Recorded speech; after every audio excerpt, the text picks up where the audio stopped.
Hello everyone, this is Roxas1359. Welcome back to Let's Play Wario Land. Last time, we ended up making our way to Kitchen Island and started wrecking Captain Syrup's, base of operations to steal some of the treasure. So, in this episode, we're going to finish up Rice Beach. Now, this stage in particular is different from the other ones, in which we have a little, it looks like a thwomp, but it actually isn't a thwomp. Now, what were those called again? I believe they're called pouncers in this game. Yeah, Wario Land has kind of a odd naming scheme. Pretty much we have a pouncer constantly following us, and we have to wait for it to get to us so then we can use it as a platform. So then we can get across the level. Now, that looks like water below, but that's actually lava, and I don't understand why they didn't give it a slightly red tint, because I'm playing this on the Game Boy player, and that would normally make things a lot easier, you'd think. Fine. But here we have Debbie Debbies, which look like a bunch of, flying cats, actually. I don't know why Debbie Debbies look like that. It's kind of odd. And I don't think this pouncer likes us riding him. He seems kind of disgruntled about this whole thing. But we have spikes right here, so duck under. Controlling this game with the Game Boy Advance when connected to the Game Boy player feels like a dream, which is also why I wasn't planning on playing this game, and like I initially did on the 3DS, which is how I originally was going to be playing this game, was the Virtual Console release on the 3DS. You can get this game for about, I believe, $5. It's really worth it. I highly recommend grabbing it. The reason is because the D-pad on the 3DS is terrible compared to, say, a Game Boy Advance or even the GameCube controllers one.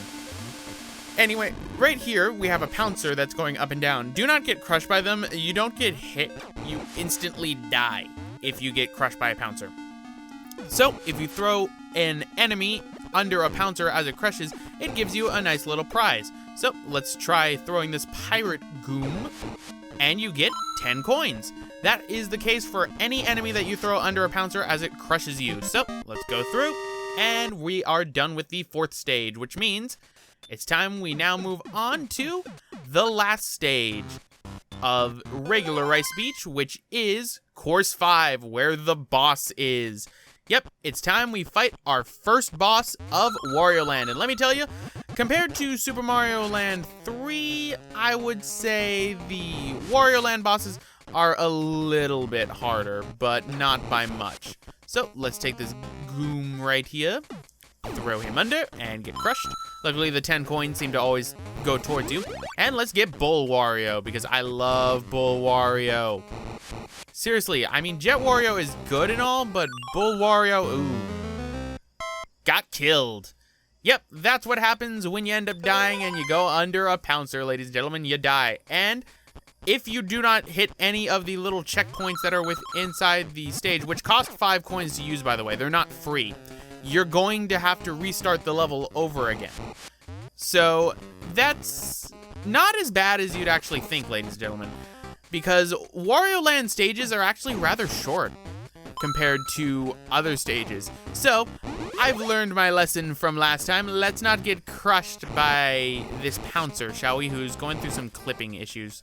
Yeah, that's one thing I've noticed a lot on the Game Boy player when playing this game, is that the actual, pouncers and some other enemies tend to have clipping issues and tend to have some sprite flickering issues. It's especially the case with pouncers if you're going inside a door, because the pouncers will take about actually a second to appear, which can be very bad for you if you happen to be under a pouncer that you do not know. Anyway, we got a conveyor belt right here. It looks a lot fancier than the one we had on, beforehand. We got some spiky bombs. I have no idea what these things are called. I only know names of a few enemies in this game and that. But let us put in 5 coins right there, so then in case we end up dying, we can just simply come back right there and crush these guys. They throw spike balls at you. You won't be seeing too many Koopas in this game. Wario Land games tend to have their own enemy varieties, which is one reason why I really enjoy the Wario series. Because the Wario series, it does its own thing, and also because I think that Miyamoto was like, no, stop using my stuff. Use your own character you made. Mainly because I think Miyamoto is a little bit of a control freak, but that's another conversation for another time. In the meantime, let us crush all the blocks, because behind right here is a changing switch. Hit that. And you gain access to these 3 blocks, which each contain 30 hearts, which is good for me because that puts me close to regaining lives. Life regaining is very easy in this game, ladies and gentlemen. Just don't worry about that. But go through here, and we have our first boss, who actually is a spiked Koopa. One of the only actual Koopa inside this game. So, just jump over him. When you're Bull Wario, you're able to charge into his stomach, so keep that in mind. And I ended up misjudging, so meet Small Wario. Returning. So, just hit him under, and there you go. Beat a boss, and it rains coins. Mine, mine, mine, mine, mine, mine, mine, mine, mine, mine, mine, coins, coins, coins. Greed is good. Yes, greed is very good. Always remember, be greedy. Anyway, that takes care of the first boss, the Spiked Koopa. So, let's go to our double or half our fortune game and see what we can get. Ow. I'm just putting this one in to show off the 10-ton weights. I am probably going to be keeping in the really successful ones that I end up doing the double or half your fortunes in. So pretty much for this one, the pattern was 2 on the left and 1, not 2 on the left, 2 on the right, 1 on the left. Sometimes it does vice versa, and it's 1 on the left and 2 on the right. Sometimes it's 3 on one side. Sometimes it alternates between left, left, or right, right. And that pretty much is all the patterns. You just have to get lucky with them. But that beats Rice Beach, so the next area will be Mount Teapot. But we're not done with Rice Beach just yet, ladies and gentlemen, because you might notice that on course 3, there is a little circle inside the other circle. That means that there is a hidden exit within a level. And as you can see, since we ended up beating the Spiked Koopa, the tide has come in. This also gets rid of all the sand, and more importantly, reveals a door. That door will lead us to our first treasure, but it needs a key first, so we're gonna need to grab that key. Let's grab Dragon Wario, make ourselves some shellfish, and go around because I don't want to get hit. Yes, you can use Dragon Wario underwater as well. The Dragon Wario actually kind of reminds me of, for anyone who has played Medieval before, it reminds me of the dragon armor you can get for Sir Daniel Fortescue a bit. Maybe that game took that from this game.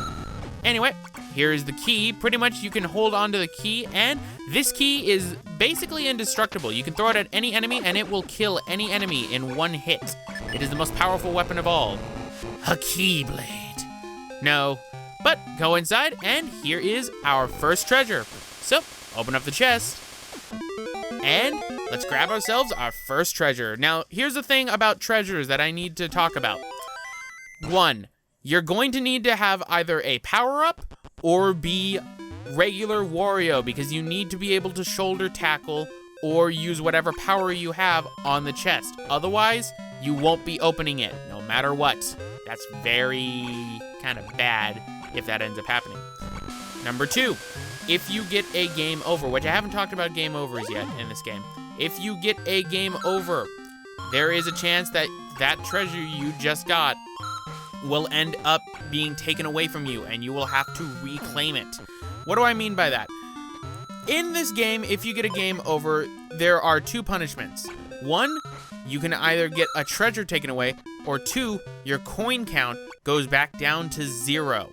I believe the coin count will go to 0 if you have no treasures, but if you have treasures, you have to go back through the level and reclaim them. You end up starting again with 5 lives, so it's not too bad, but you just need to watch out for that. Lives are very easy to build up in Wario Land, and if you go through certain stages, there are hidden blocks that will have lives within them. One in particular is there is a big block that will have a 3-up in it. inside Mount Teapot that I will be showing off that you can actually constantly get over and over again if you need to get lives. So again, lives are easy to get. There's also a boss in this game that makes it easy to get lives, so no worries there. So let's... Oh, what have I done? They're everywhere. The crabs are everywhere. I'm very scared as Small Wario, because Small Wario takes one hit, he's dead. That's another thing, if you end up dying, besides losing a life, you lose all the coins that you got inside the level. I'm pretty sure people have noticed that at this point. Pretty much, this game is pretty simple. I know I haven't talked about the timer, but that's because I don't really...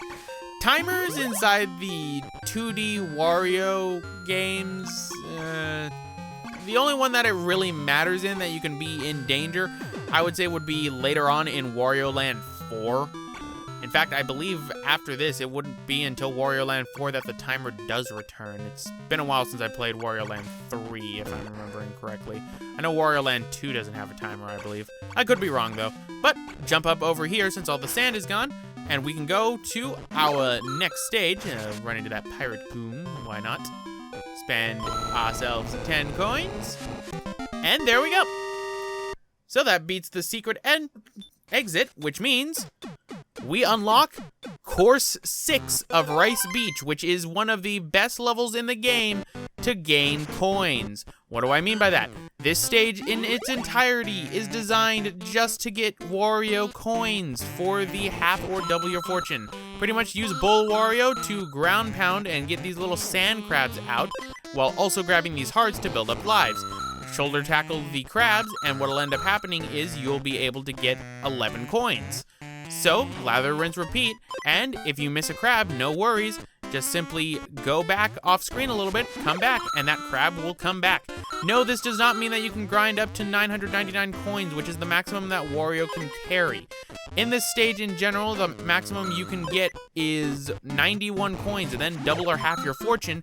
If you're lucky, you can get a total of 728 coins, which is quite a bit, because if you're going for all the treasures inside this game, you will only need to get 10,000 coins at a minimum in order to get the best ending of the game. I recommend getting a little bit more than that, but it really does help. I will be doing this level off screen a lot to grind up lives as well as to grind up money in case I find that I'm a little bit short on it. So keep that in mind. I'm going to be doing this level off screen a lot because it resets. But go to the end, and there we go.